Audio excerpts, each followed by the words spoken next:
بات کریں تو دیکھیں بزنس کو بہتر کرنا ہے کسی ملک نے بھی جی تو پہلے اپنی پالیٹکس کو ٹھیک کرے, پولیٹیکل سٹیبلٹی دے. پولیٹیکل سٹیبلٹی ہوگی تو اکنامک سٹیبلٹی ہوگی. یہ نہیں ہو سکتا کہ آپ اکنامک سٹیبلٹی دیں یا اکنامکس پہ بات کریں یا پیسے پہ بات کریں اور پولیٹیکل سٹیبلٹی نہ ہو تو وہ آپ سکسیزفل ہوں گے, آپ ہو ہی نہیں سکتے. So political stability is number 1. پھر economic stability right way follow کرتی ہے. جہاں پولیٹیکل سٹیبلٹی ہوگی وہاں آپ کے اپنے پیسے لوگ پیسے لگائیں گے اور باہر والے بھی لگائیں گے. اگر پولیٹیکلی انسٹیبل ہے, آپ کو پتہ ہی نہیں کل کو کیا ہونا. اور let me tell you one thing, real estate میں بہت پرابلم ہے اور باقی بزنس میں بھی ہے. پاکستان کی پرابلم یہ ہے کہ لانگ ٹرم تو نہ پالیسی کوئی ہوتی ہے, نہ لانگ ٹرم کوئی گورنمنٹ چلتی ہے, نہ پتہ لگتا ہے. اب آپ کا ایک پرائم منسٹر بھی پورا ٹینیور نہیں کر نہیں سکا. سو لک ایٹ دی انسیکیورٹی. تو جو ایک پرائم منسٹر نے یا ایک گورنمنٹ نے پالیسیز بنائی, جو دوسری آئی اس نے اس کو ریورس کر دیا, تو بزنس مین تو وہیں مارا گیا. اس نے تو اس پالیسیز کے مطابق ایکسپینشن کی. کل مجھے ایک دوست ملا فیصل آباد کا, تو وہ مجھے کہہ رہا تھا کہ فیصل آباد واز بومنگ 3-4 ایئرز بیک, اور بڑا بوم ہوا, ہم سب ایکسپینشن میں چلے گئے. ہماری ایک فیکٹری تھی, ہم نے 3 لگا دی, اور اب کیا ہے کہ ہماری فیکٹری لوہے کے باہر ہم مشینری بیچ رہے ہیں, اور بینک ہم نے انٹرسٹ لیا تھا 11-12% پہ, اب 24%, 23% پہ انٹرسٹ وہی آ رہا ہے. تو ہمیں سمجھ ہی نہیں آ رہی ہم دیں گے کیا. سو بزنس کی جب پولیٹیکل پالیسیز بدلتی ہیں تو بزنس ساتھ خراب ہو جاتا ہے. تو یہاں پہ اسٹیبل ہے ہی کچھ نہیں, رہا ہی کچھ نہیں. سو دیٹ از وائی آپ کا بزنس مین جو ہے وہ پریشانی میں رہتا ہے, بیکاز اسٹیبلٹی نہیں ہے, and that is are inherited problem. تو پبلک کا یہ بڑا اوپینین ہے ایک طرح سے کہ نواز شریف صاحب آتے ہیں, امپلائمنٹ اپرچونیٹیز بڑھ جاتی ہیں, یہ ہو جاتا ہے وہ ہو جاتا ہے. تو آپ کس طرح دیکھتے ہیں نواز شریف کی واپسی کے ساتھ ساتھ ملک کے حالات کو بدلتا ہوا دیکھتے ہیں آپ, یا آپ کو لگتا ہے کہ یہ ایسے اسٹیٹک ہی رہے گا؟ دیکھیں نواز شریف صاحب آئیں واپس 100 دفعہ آئیں, فری اینڈ فیئر الیکشن ہو, اور اگر نواز شریف صاحب الیکشن میں جیتتے ہیں پھر تو رزلٹ آ جائے گا, پازیٹیو ہوگا. ادروائز کوئی ایک شخصیت کے آنے کے ساتھ آپ کی اکانومی یا آپ کی اسٹیبلٹی نہیں آ سکتی, بے شک وہ جو مرضی کرے وہ نہیں آ سکتی. Root cause is fair and free election and let the person come whoever comes. تو ادروائز ہماری پرابلم یہ ہے, ہم انڈیویجولس پہ ڈالتے ہیں کہ نواز شریف اچھا ہے یا برا ہے, یا فلانا بندہ اچھا ہے یا برا. اچھا برے کی بات نہیں ہوتی, بے شک بات براڈر سینس میں دیکھتے ہیں. اور اس میں آج تو پاکستان ایک سپر پاورز کی وار گیم میں لوکیشن وائز پھنسا ہوا ہے. اچھا سر, یہ ساری جتنا بھی ہم دیکھیں ارد گرد ہمارے مایوسی کو, اس وجہ سے برین ڈرینیج ہمارے یہاں بہت زیادہ ہو رہا ہے. ہنڈریڈز آف تھاؤزنڈس کی تعداد میں 10-12 لاکھ سنا چلے گیا بات. جی ہر سال بڑھتے جا رہے ہیں, اور ایک خاصے میگنیٹیوڈ کے ساتھ بڑھ رہے ہیں وہ بھی. تو اس کو ہمیں کس طرح ٹیکل کرنا چاہیے, اور یہ کیوں اتنا ضروری ہے؟ میں آپ کو اپنا جواب دے دیتا ہوں کہ یہ 2-3 سال سے پہلے کوئی بھی لڑکا میرے پاس اگر آتا تھا, دوست کا بیٹا یا اپنا امپلائی یا کوئی بھی آتا تھا, تو I had 20 suggestions to make him کہ یہ پاکستان میں کام کر لو, یہ کر لو, ورک شاپ کھول لو, یہ کئی چیزیں ہوتی تھیں کہ مجھے پتا تھا کہ he will be better off doing that.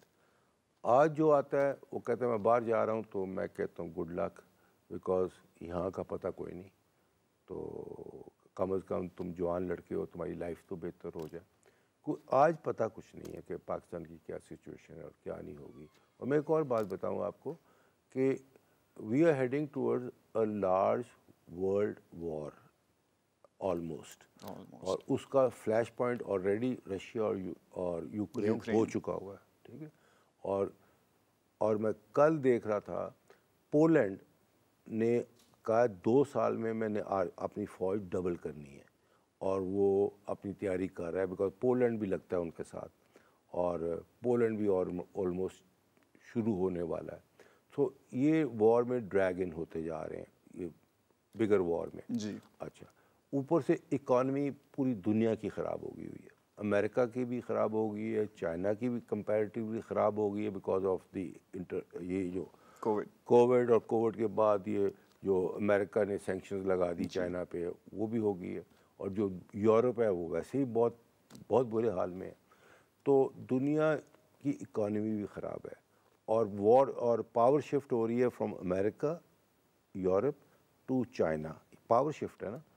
اچھا، تو جب پاور شفٹ ہو رہی ہوتی ہے، اوپر سے اکانومی خراب ہو جاتی ہے، تو نارملی ہسٹوریکلی یہ دیکھا ہے پھر وہ ملک وارز میں چلے جاتے ہیں. جی لاسٹ چیز ہوتی ہے آرمی، وارز میں چلے جاتے ہیں. تو اللہ نہ کرے یہ ہو، بٹ میں ہیزیٹنٹ نہیں ہوں گا یہ کہنے کا کہ آج کے حساب کے مطابق بہت چانسز ہیں کہ یہ یوکرین والی وار ایکسپینڈ کرے گی، اور امریکہ کا بیہیویئر ہے کاؤبوئش، اور وہ کبھی برداشت نہیں کرے گا چائنا کو ایکسپینڈ کرنے پہ، جہاں چائنا اس کے سامنے کھڑا ہو سکے. تو اس کے لیے امریکہ بھی اس پہ وار کی تیاری کر رہا ہے، اور درمیان میں مارے ہم جائیں آج گے. بھی چائنا ساؤتھ چائنا سی میں اپنی مشقیں لے کر پھر رہا ہے. So they already getting ready for war with each other. On a lighter note, اگر آج غیر قانونی جتنے بھی ہاؤسنگ اسکیمز ہیں ان کے اوپر ایکشن لینا سٹارٹ ہو جائیں، آپ تو بچ جائیں گے، آپ کے کتنے دوست ہیں جو پکڑے جائیں گے؟ دیکھیں، اس میں بڑی بدقسمتی ہے کہ ہمارے جو بائی لاز بنتے ہیں یا قانون بنتے ہیں جس کے تحت ہاؤسنگ اپروو ہوتی ہے، جی اس میں لکونہ بہت ہیں. اس لیے لوگ اپروول تھک جاتے ہیں، اور پھر وہ بغیر اپروول کے، پراپر اپروولس کے، وہ ہاؤسنگ شروع کر دیتے ہیں. جب شروع کر دیتے ہیں تو اس وقت یہ کہا جاتا ہے ان کو بائی دی اتھارٹیز جو بیٹھی ہوئی ہیں کہ آپ دیکھی جائے گی، آپ کریں. وہ کر دیتا ہے. اس کو جب آپ کہتے ہو کہ نہ کرو، پورا اپروول لے لو، یہ کر لو، وہ کہے گا دیکھی جائے گی. اچھا، وہ 2 4 5 سال تو چلتا رہتا ہے چیز، پھر اس کے بعد 6 سال کے بعد دیکھنا پڑ جاتا ہے، پھر نیب آ جاتی ہے، اور پھر اس کو پرابلم آ جاتی ہے. پھر جب نیب آ گئی، اس ہاؤسنگ اسکیم کو کریمپ ڈاؤن کیا، تو اس کے ساتھ کوئی 5,000 پبلک جو کا لوگ پیسہ لگا ہوتا ہے، وہ بھی بیچ میں پھنسا گیا. تو وہ لوگوں کو بھی کچھ نہ ملا، مالک بھی بیچ میں پھنس گیا، اور نیب کے حوالے چل پڑا. اور جو میں ایک اور بات بتاؤں، جتنی ہماری ریگولیٹنگ اتھارٹیز ہیں، وہ ریگولیٹ تو اپنی جگہ پہ کرتے ہیں، بٹ جو کام اللیگل ہو رہا ہوتا ہے وہ اس کو اتنا مائنڈ نہیں کرتے کہ ہو رہا ہے. ان ریگولیٹری اتھارٹیز کو وہاں پہ ہی پیسہ بنتا ہے جب کوئی اللیگل کر رہا ہوتا ہے، تو وہ اپنا پیسہ بنا رہے ہوتے ہیں. اچھا، پھر ریئل اسٹیٹ کا بزنس ہے، یہ لانگ ٹرم ہوتا ہے. جی میں نے آج پروجیکٹ شروع کیا تو میں نے 10 سال کا ایکسپوجر لینا ہے کہ 10 سال میں لاز کیا کہتے ہیں، سچویشن کیا ہے، سارا کچھ کیا ہے. اگر 2 سال کے بعد لاز ہی بدل جاتے ہیں یا کوئی چیز ہی بدل جاتی ہے، وہ جس کو کہتے ہیں جی براؤن ایریا جہاں ہاؤسنگ ہو سکتی ہے، ماسٹر پلان ہی بدل جاتا ہے، تو میرا تو کوئی قصور نہیں.